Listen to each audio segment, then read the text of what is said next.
I like my life. It's good. I live in a small town. Anyone else live in a small town? A couple of you? Nice, yeah. I like being in a small town. There's no rush hour. People always think there's rush hour, but there's nothing, okay? I'm from a small farming town. The closest thing we have to rush hour is if you like drive towards another town during the harvest. It's like all the combines are just on the road for some reason. And they'll always pull over to be nice, but it's like, you're 40 feet wide, dude. That is helping nobody. And turn your blade off, you're making everyone nervous. What happened to Sheila? She was harvested. No. She was so nice. She was so nice, but now she is delicious. Her mature trees couldn't save her. I love small towns because there's just a different energy in small towns. I one time witnessed a fight at my local thrift store. And I shall tell you the tale. So I'm in there, and I'm thrifting. That's what I'm doing in there. And I heard a kerfuffle. You do not have that word in the United States of America, but I trust you to figure it out vis-a-vis context. So I heard a kerfuffle. I did not know what the kerfuffle was, but I knew there was kerfuffing. I got to the till, and it was me, a woman in front of me, and then the kerfuffer. And she was upset because she was purchasing a two-piece bathing suit. Let's just pause right there. Yes, you can purchase a bathing suit at your local thrift store, but you shouldn't, okay? If you do, listen, they wash it, you still need to bleach it. Do you understand what I'm saying? Just trying to help. So she was upset because the tag said $1.25, but what she did not realize was that it was $1.25 per piece. And this was, if you recall, a two-piece. Bringing the grand total to $2.50, and she was having none of it. I will never forget in all my life, I heard her say, well, maybe in the city. Where in the city are you finding a bathing suit for $2.50? If you find a bathing suit in a dumpster, you still leave $5. It's a bathing suit. And I'll be honest with you, I was annoyed because the money does not go to some conglomerate at the top of the food chain. It goes to local charities around our community, and it's $1.25. I did not say any of that because I am a coward.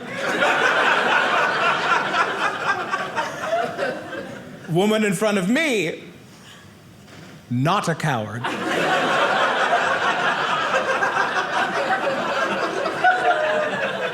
Brave woman. She spoke up. She goes, oh, come on, it's only $1.25. And the kerfuffer looks at her and she says, this is none of your concern.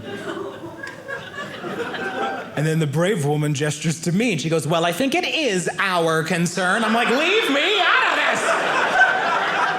this. You started it, you finish it. And then something shifted in the kerfuffer's eyes. She turned to the brave woman and she said, you just stay out of this, old lady. And that is wrong.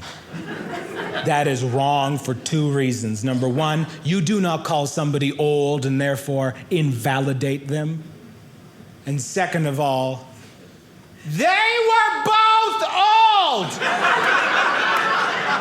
These were two old ladies fighting over a bathing suit at the local thrift store. Would you like to know what happens when you call an old lady an old lady? I shall tell you. She moved her shopping cart to one side, advanced on the first woman, and straight up shoves her. Immediately, all the adrenaline starts pumping through my body. I'm like, let's go. We doing this? Come on! I'll separate you. Bring you both down. Bam, bam! I didn't do that. What I actually did was this. That was what I did. That was my move. That was my whole shtick. No, please don't. Stop the kerfuffing. I I was still in charge of that situation. It was fine. And then the kerfuffle, she gets all frazzled. She storms out of there. I don't know if she paid for the whole bathing suit. Maybe she just took half of the bathing suit with her, but she got out of there. And then the best bit happened. The brave woman looks over at me and she says, well, maybe I should just dye my hair brown.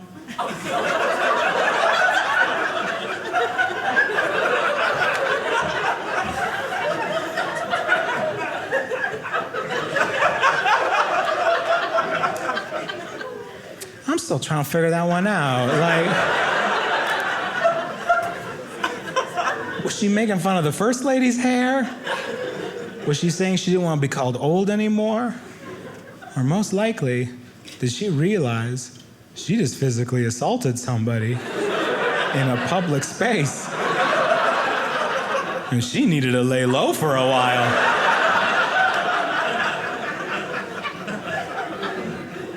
I tell some jokes, I diffuse the tension a little bit. I go into my car, I tell my wife, she doesn't even believe me. Of course she doesn't, would you? No. And if you're from a small town, you'll get this next part. We drove from the thrift store to the grocery store. I walked in, I saw a friend of mine behind the counter who loves stories like this. So with the biggest smile on my face, I told her the whole tale from beginning to end, and she had already heard the story. How fast does news travel in a small town? Faster than a Mazda 3, apparently.